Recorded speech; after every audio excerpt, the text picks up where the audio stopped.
بسم اللہ الرحمن الرحیم۔ میرے محترم سامعین، آج جو میں آپ کی خدمت میں شرعی مسئلہ ذکر کروں گا اس کا عنوان ہے ساری سورت پڑھنا اور سجدہ کی آیت کریمہ کو چھوڑ دینا کیا شرعاً جائز ہے؟ میرے محترم سامعین، اس شرعی مسئلہ کا جواب خوب توجہ سے سماعت فرما لیجیے۔ ساری سورت پڑھنا اور سجدہ کی آیت کریمہ کو چھوڑ دینا مکروہ اور منع ہے۔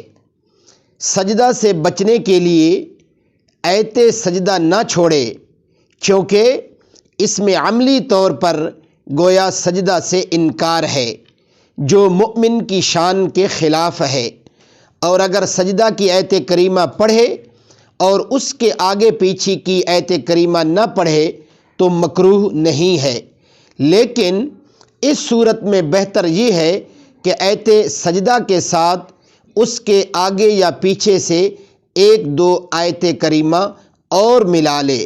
وآخر دعوانا ان الحمد للہ رب العالمین۔